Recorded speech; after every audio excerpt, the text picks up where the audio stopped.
안녕하세요. 영어에 익숙해지게 만들어주는 독해학교입니다. Lesson 21. 수식 대상어 파악 방법을 알려주는 세 가지 수식 규칙.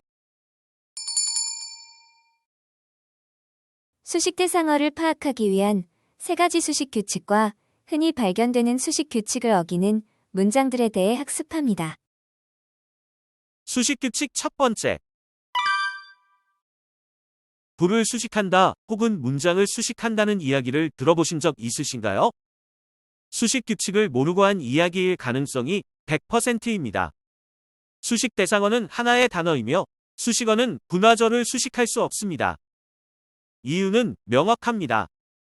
수식어가 추가해 주어야 할 정보는 물론 추가 정보를 제공받는 대상 즉 수식 대상어를 명확하게 지정하기 위해서입니다. 이런 측면에서 관계절이 앞문장 전체를 수식한다 혹은 앞문장 전체에 추가 정보를 제공한다는 식의 관계절의 계속적 용법은 수식 규칙을 제대로 모른 상태에서 Spoken English. 즉 구어체 영어와 컴마의 사용법을 잘못 혼합하여 설명한 결과 때문에 만들어진 오해입니다. 문장이 전달하는 내용을 오해할 수 있게 만드는 수식어 사용 방법은 문법에서 허용하지 않기 때문입니다. 여러분이 알아야 할 첫 번째 수식 규칙을 정리하면 다음과 같습니다. 수식 대상어는 오직 하나의 단어라는 것. 따라서 수식어는 구나 절을 수식할 수 없습니다. 수식 규칙 두 번째. 수식어가 추가 정보를 제공할 수 있는 수식 대상어의 품사는 결정되어 있습니다. 이러한 규칙의 이유 또한 명확합니다. 수식어가 추가해 주어야 할 정보는 물론 추가 정보를 제공받는 대상을 명확하게 지정하기 위함입니다. 형용사 혹은 형용사 기능을 수행하는 구나절은 명사나 대명사에 추가 정보를 제공할 수 있습니다.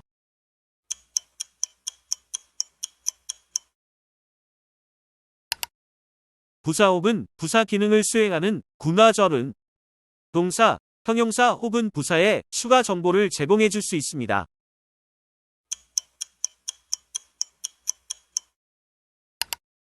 전치사구와 투부정사구는 형용사와 부사의 기능을 모두 수행할 수 있으며 분사구는 형용사 기능만을 수행할 수 있습니다.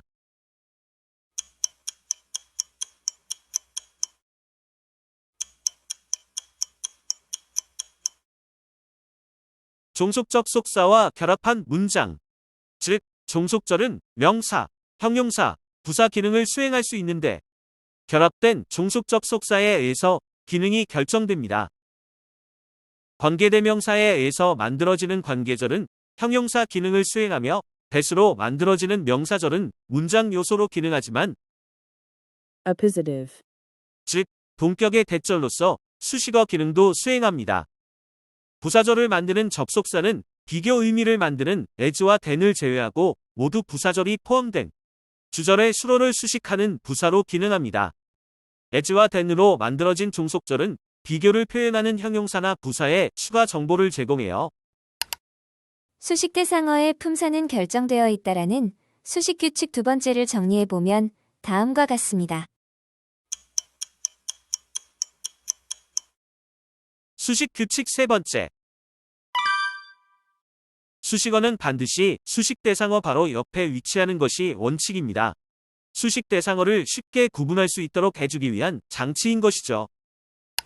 단어 단위의 수식어인 형용사나 부사는 수식 대상어 바로 앞에 위치합니다. 2개 이상의 단어가 조합된 구나절은 수식 대상어 바로 뒤에 위치하는 것이 원칙입니다. 따라서 원칙적으로 한 개의 수식 대상어는 자신의 앞과 뒤에 각각 한 개씩 2개의 수식어를 가질 수 있습니다. 만일 한 개의 수식어를 더 사용하고자 한다면 Resumptive or summative modifier. 를 사용하여 문장 맨 뒤에 컴마로 분리된 수식 대상어와 수식어를 추가해주는 식으로 하나의 수식어를 더 추가해 줄 수 있습니다. 계속적 용법의 관계절은 Summative modifier. 를 사용하여 표현해주는 것이 수식 규칙에 따른 표현 방법입니다.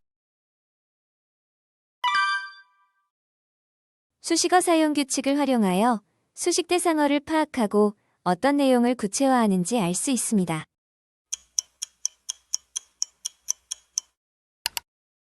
여러분은 우리말의 수식 규칙을 충실하게 지키는 언어 생활을 하고 계신가요? 영어를 사용하는 원어민의 글에도 수식 규칙을 어긴 문장을 어렵지 않게 찾아볼 수 있습니다. 그런 오류를 범하는 이유는 자신들의 모국어이기 때문에 수식 규칙에 무감각하거나 더 많은 수식어를 문장에 포함시키려는 욕심 때문입니다. 이런 상황에서 글쓴이가 의도한 수식어에 대한 수식 대상어를 정확하게 찾기 위해서는 앞에서 언급한 수식 규칙 이외의 수식어와 수식 대상어가 표현하는 내용을 반드시 비교해 볼 필요가 있습니다. Meowing and bothering everyone. 앞서 익힌 수식 규칙에 따르면 수식 대상어는 바로 앞에 위치한 템플입니다. 야옹하고 모두를 괴롭히는 것은 템플이 될 수 없습니다. 내용을 따져보면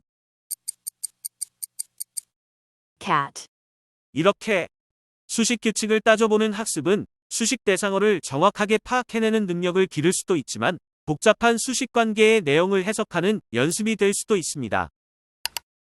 첫 번째 수식 규칙에서 보았던 지문의 일부입니다. Those connections aren't very reliable at first. 를 수식 대상어로 쓴 이 문장은 수식 대상어가 하나의 단어라는 수식 규칙에 어긋납니다. A situation which may make your first efforts a little hit and miss. 로 고친다면 추가 정보를 받는 수식 대상어가 하나의 단어로 명확해졌습니다. 다음 시간에는 전치사구의 수식 대상어를 파악하는 방법을 학습합니다.